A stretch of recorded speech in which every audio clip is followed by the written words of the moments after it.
نبی کے نام پہ جان قربان کرنے کی بات کرنے والوں، جو نبی کے نام پر 12-16 گھنٹے بھوکے اور پیاسے نہ رہ سکے، وہ نبی کے نام پہ جان کیا قربان کر سکتے؟ اور جب سے تم نے احترام رمضان المبارک ترک کر دیا، تمہاری آبرو کو لوگوں نے کھیل بنا لیا، اور اب تو لوگوں کو احساس گناہ بھی نہیں رہا، احساس جرم بھی نہیں رہا۔ گناہ کے ساتھ اگر احساس گناہ انسان کی زندگی میں ہے تو انسان اپنے آپ کو گناہوں سے بچا لیتا ہے، لیکن اب ہمارے اندر احساس گناہ نہیں۔ اب تو ہم گناہ کو ہنر سمجھتے ہیں، اب تو ہم گناہوں کو فیشن سمجھتے ہیں۔ احساس گناہ کیا ہے؟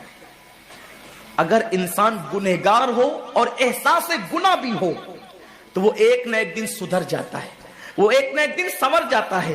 ہمارے پاس احساس گناہ ختم ہو گیا۔ آئیے بتاؤں احساس گناہ کتنی قیمتی چیز ہے۔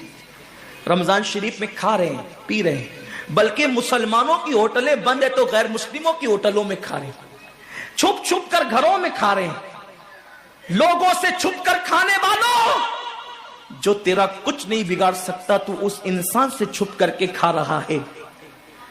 جو خدا تجھے سزا دے گا کیا تو اس کی نگاہوں سے بھی چھپ سکتا ہے؟ اور روزے بھی کیا روزے رہ گئے،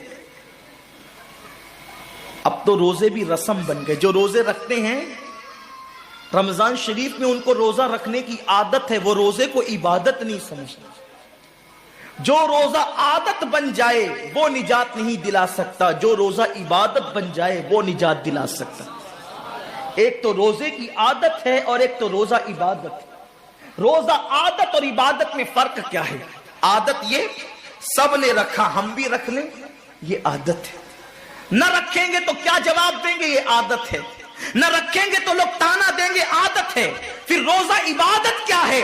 روزہ عبادت یہ ہے کہ اللہ نے روزہ رکھنے کا حکم دیا ہے، اور مصطفیٰ جان رحمت نے روزے کا حق یہ بتایا ہے، اگر تو روزہ رکھے تو صرف بھوکا پیاسا نہ رہے، بلکہ تیرا ہاتھ بھی روزے دار رہے، تیری زبان بھی روزے دار رہے، تیری آنکھ بھی روزے دار رہے، تیرا پیر بھی روزے دار رہے، تیرا کان بھی روزے دار رہے۔ کان روزے دار اس طرح کہ کان اللہ کے ممنوع کردہ چیزوں کو نہ سنے، ہاتھ روزے دار اس طرح ہاتھ اللہ کے منع کردہ کاموں کو نہ کرے، زبان روزے دار اس طرح کہ زبان اللہ کی ممنوع کردہ چیزوں کو ادا نہ کرے، پیر روزے دار اس طرح کہ پیر اس جگہ چل کر نہ جائے جہاں اللہ نے جانے سے منع کیا ہے۔ جب تو ان سارے اعضاء کو روزے دار بناتا ہے تو ایسے روزے کے معاملے میں میرا اللہ فرماتا ہے روزہ میرے لیے ہے اور میں ہی اس کی جزا ہوں۔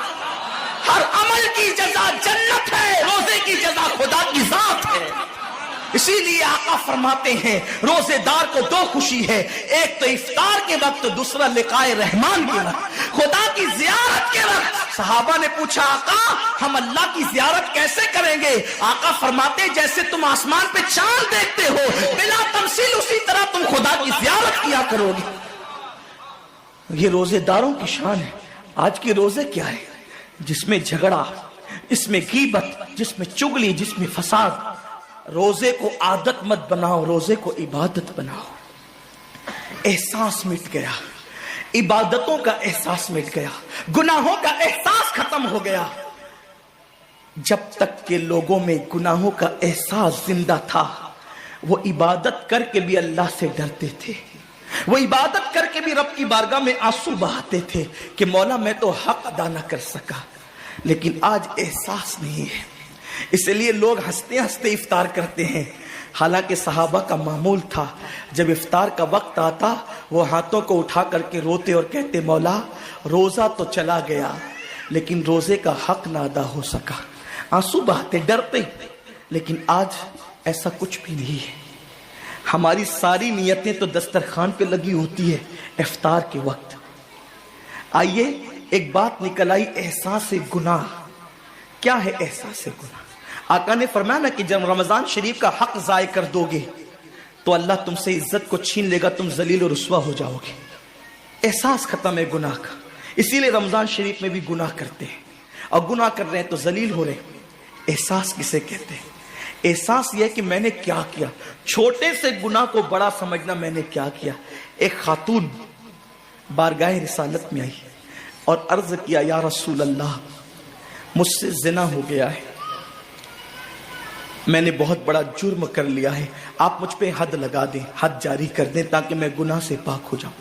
اللہ کے حبیب نے احساس گناہ دیکھ کر کے فرمایا کہ جا، ابھی تیرے پیٹ میں بچہ ہے، تیرے جرم کی سزا تیرے پیٹ کے بچے کو نہیں دی جا سکتی، اگر تجھ پہ حد لگے گی تو وہ بچہ بھی ختم ہو جائے گا، جب بچہ پیدا ہو جائے اس کے بعد آنا۔ بچہ پیدا ہو گیا تو وہ لے کر کے آئی، آقا فرماتے ہیں تیری جان چلی جائے گی تو اس کی پرورش کون کرے گا، اس کو دودھ کون پلائے گا، جا اس کو دودھ پلا اس وقت تک جب تک یہ کھانے نہ لگے۔ وہ بچے کو 2 سال تک دودھ پلاتی رہی، اور جب بارگاہ رسالت میں آئی تو بچے کے ہاتھ میں روٹی کا ٹکڑا دے کر کے آئی، بچہ روٹی کھا رہا تھا، عرض کی آقا مجھ پہ حد جاری کریں تاکہ میرا گناہ جو میرے دامن پہ لگا ہے وہ دھل جائے۔